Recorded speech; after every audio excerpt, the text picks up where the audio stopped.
Doing fine for a nice wet day in Trieste. Yes. Yeah, really.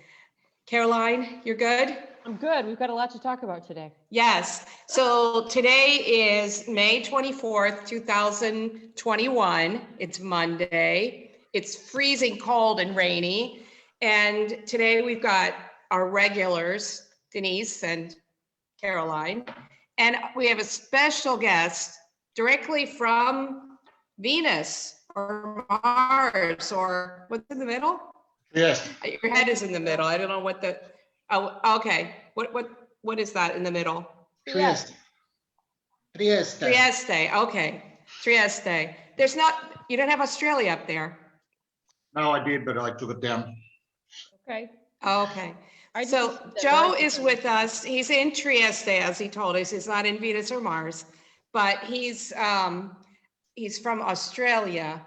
So he's going to give us a new take on music contests, because I think that's in the buzz today. And Joe, in addition to his many talents, is also a musician sometimes. Right, Joe? Oh, I haven't played any instruments for a long time, but yeah, normally a guitar or a didgeridoo or Okay. something full else. of surprises. I had no idea. I've known you for what, 100 years? I had no idea you were a musician. You've been holding out on me. Oh, that's because I rarely play these days. I haven't picked up an instrument, gosh, for I don't know, 5-6 years now. I think we need to change that. I think When I retire. retired. Well, All with right, a didgeridoo, who do you Go who do ahead. you play with if you have your didgeridoo? Oh, by myself. Oh, by yourself. Oh, okay. Yeah, I'm not good enough to perform in public. All right.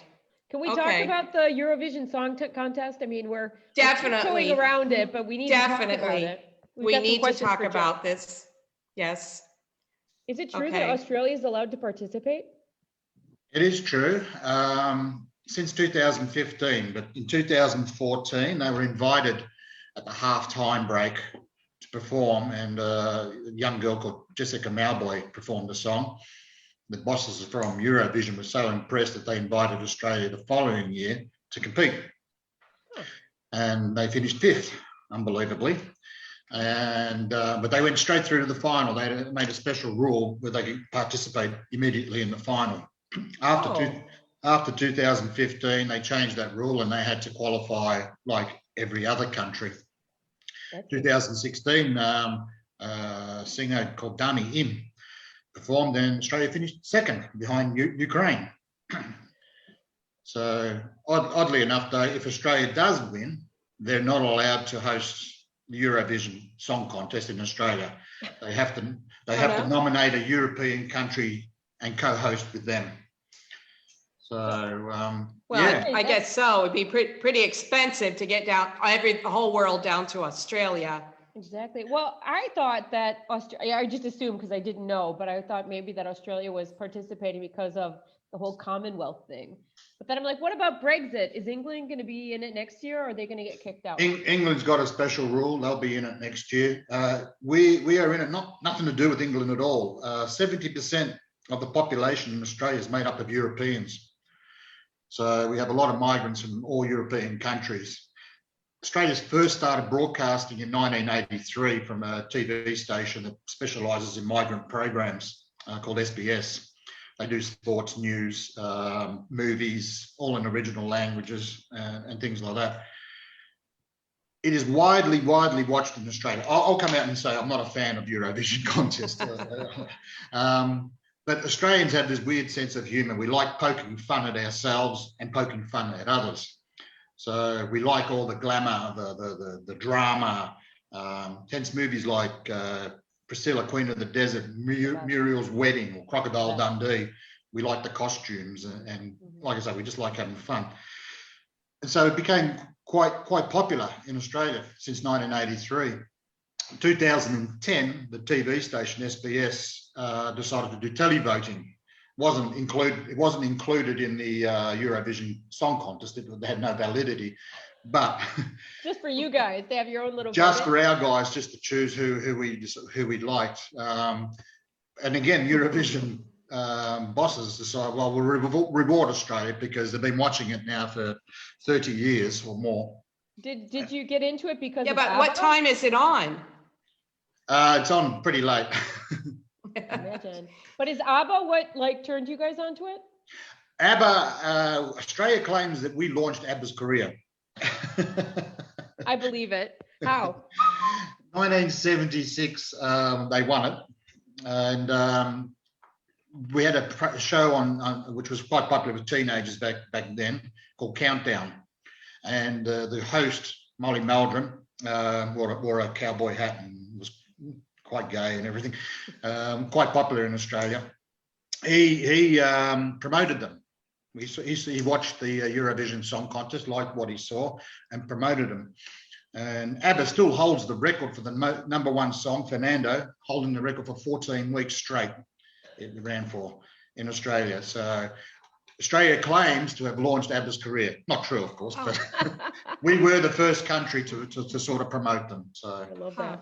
But no, I don't think so. I think 1983 sort of kicked off when SBS became a broadcasting station for migrants.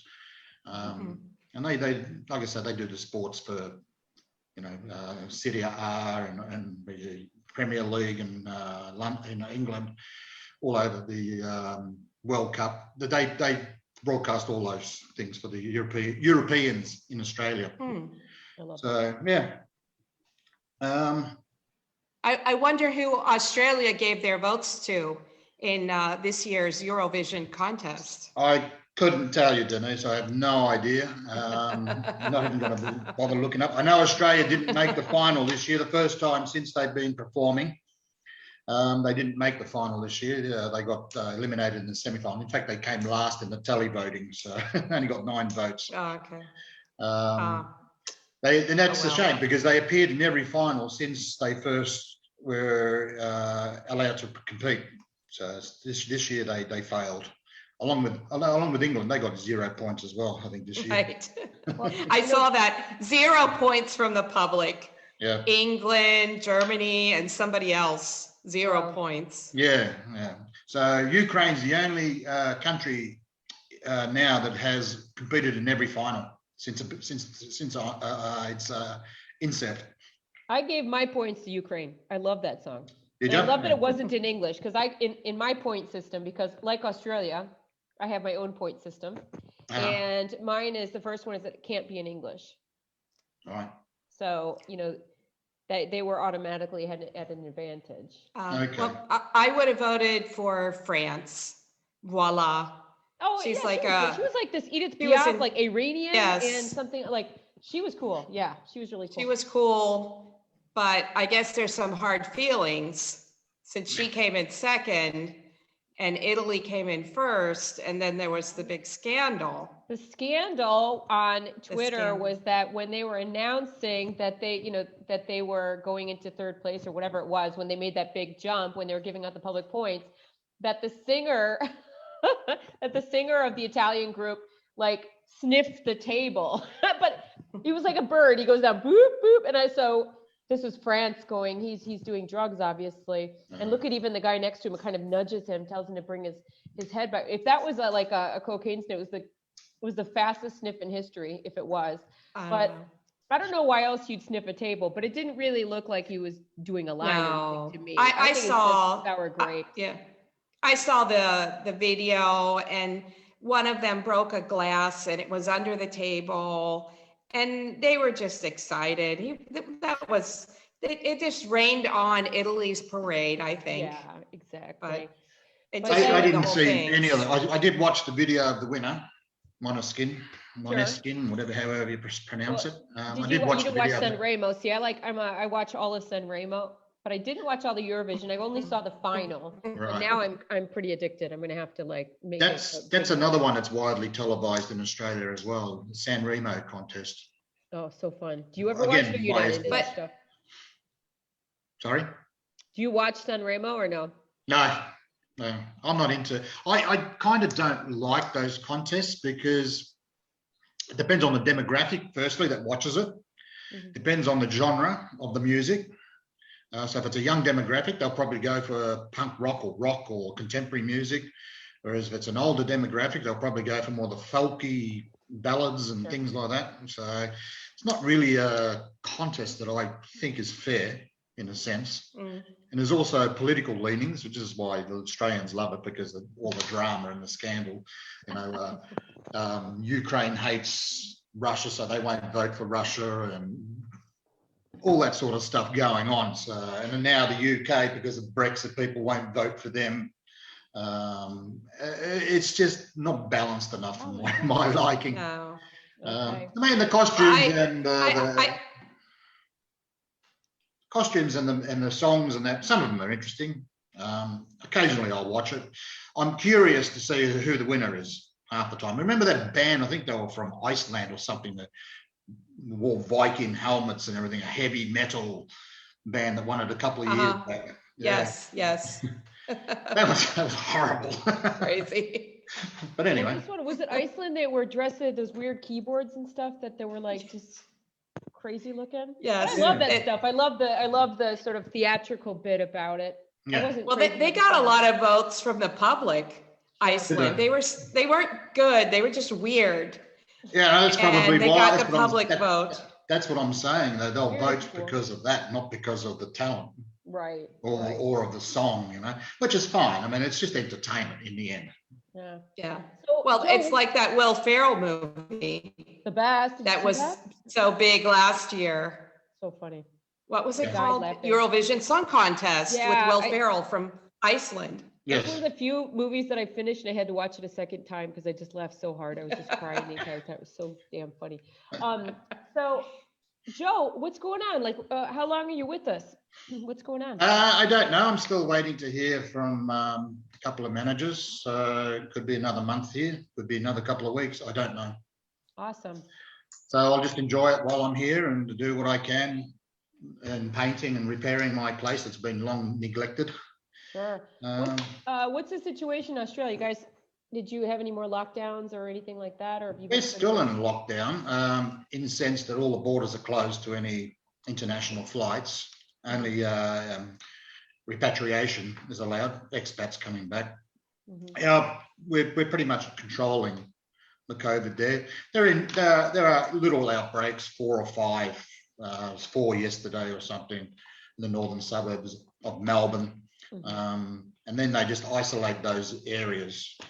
The big difference between Italy, Australia and New Zealand, for example, is when there's an outbreak, they will immediately go on the news and list all the areas that those people that have been infected, where they visited, who they may have come into contact with, and tell people, isolate and get tested before you go out again.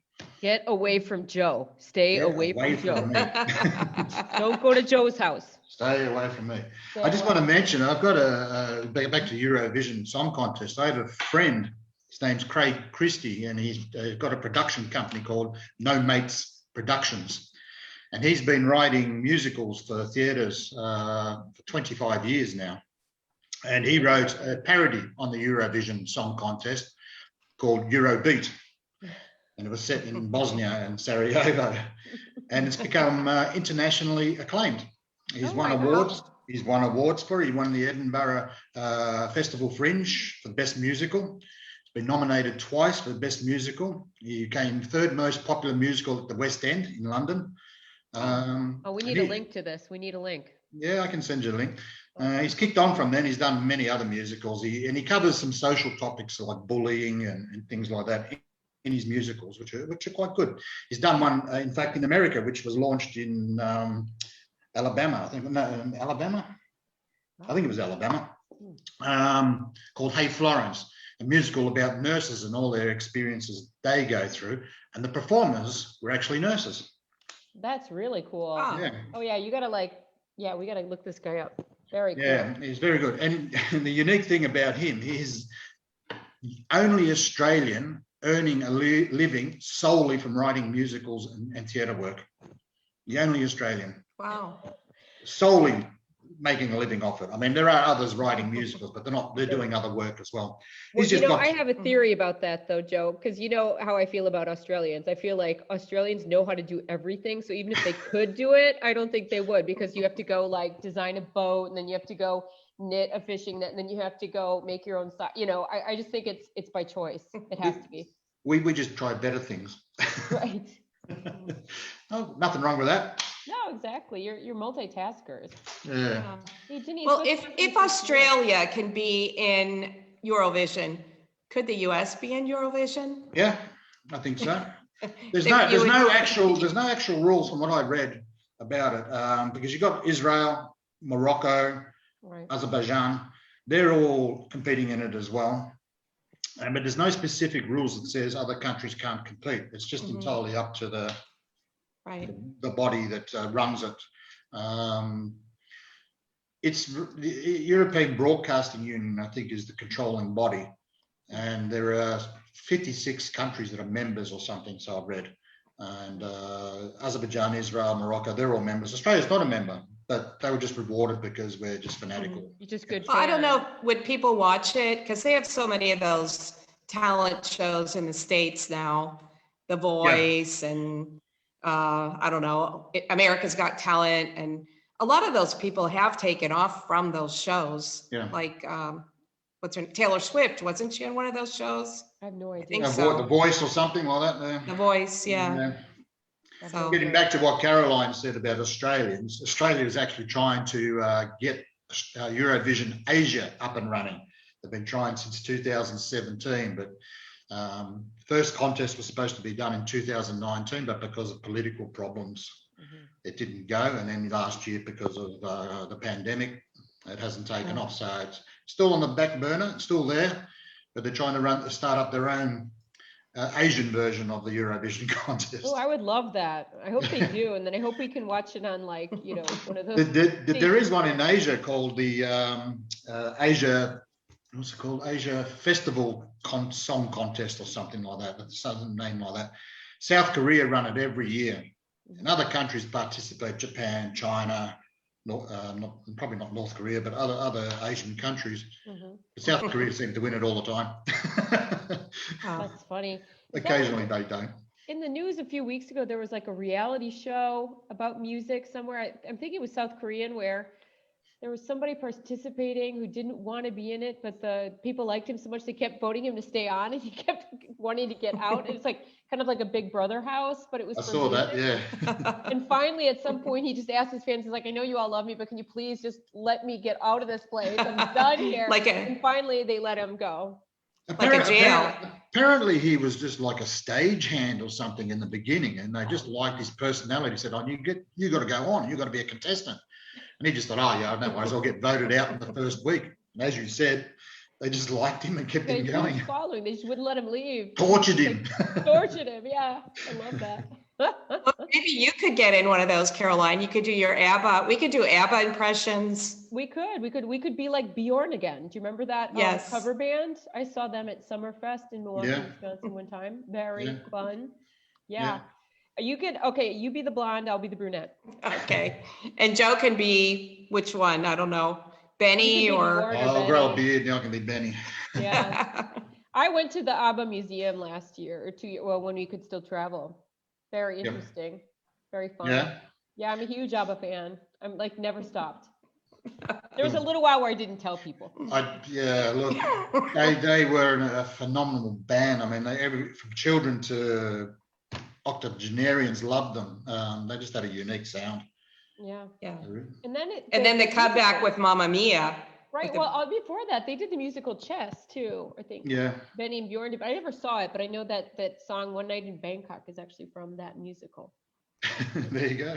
Who knew? Anyway. Okay. Well, this was a fun conversation. I think our time is up. Yeah, Joe, I'm glad to see you. Can we see each other for a spritz? I'm going to pop in tomorrow to see you face to face. So. All right. Well, let's make a plan, okay, while you're still here. All right. I'll do. Okay. Thanks. Well, thanks everybody. Have a good day. Have a good day. Bye-bye. Bye. Bye. Bye.